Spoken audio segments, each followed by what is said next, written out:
Good afternoon, everyone. What comes to the mind anytime you hear work hours flexibility and employee productivity?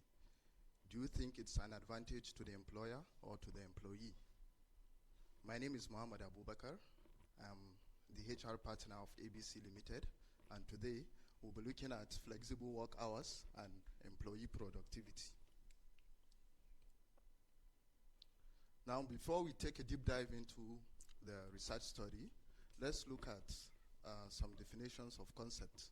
According to Hill et al. 2008, flexible work hours refer to employee discretion in determining the timing of work within limits set by the employer. And he gave three examples of flexible hours. The first one is flex time. Under this arrangement, the employee chooses the time within which they work for the employer, while the employer sets the core hours. That is, for example, from 10 to 2, you are expected to work from 10 to 2, and then the employee is at discretion to choose between 10 to 2. And then you have the compressed weeks, the compressed work weeks. Under this arrangement, working longer hours on fewer days, e.g. for 10 hours days instead of 5 hours days.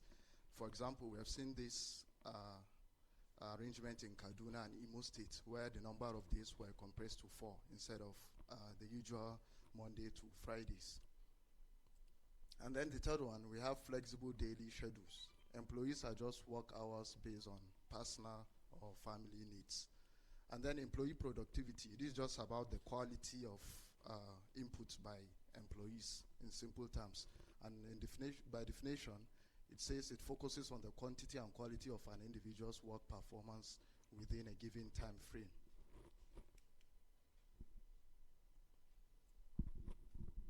So before we go into the study, it is important to note that the traditional 8 to 4 hours we're used to is just the remnant of the industrial era, which we inherited and we're still practicing.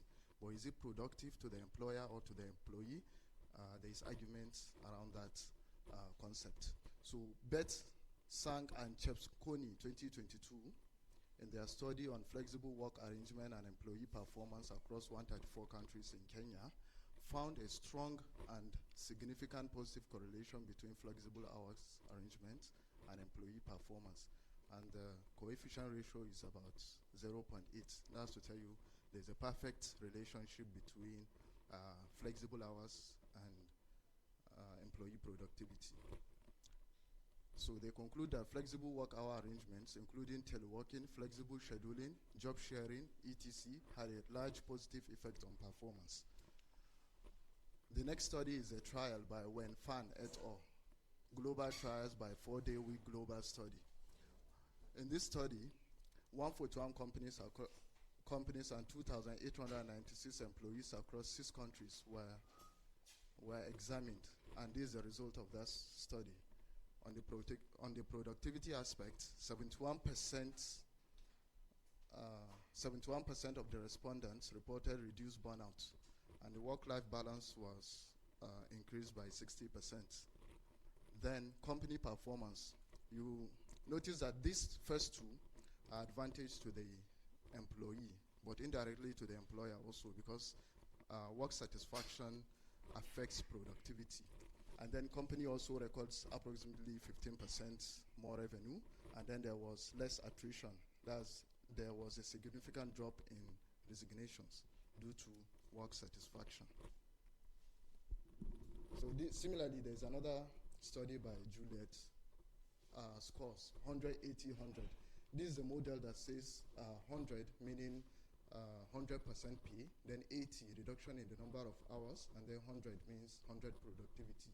So these are the results. 71% employees reported lower burnout, 39 reported less stress, and 54 reported better work-life balance.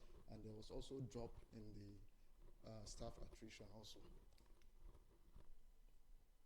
So the proponents of, let me say, 8 to 4 hours, when you ask them what is the benefit of it, they often tell you that staff will be around discussing, there will be mutual engagement among staff. But this is a comparative analysis telling you that 71% of staff reported interaction with co-workers as a major distraction in the office place. And then in another study, 70% reported workplace noise as a distraction in an office. And then the third study, 80% said they are unable to work 1 hour without distraction. So that means the employer only has 20%. This is a quote by Bill Gates. He said the companies that give extra flexibility to their employees will have the edge in this world. Do you all agree with this? In conclusion, these are the advantages of flexible work hours. You have employee happiness, you have organizational benefits, you have implication for policy and leadership, and then you have environmental benefits. Thank you.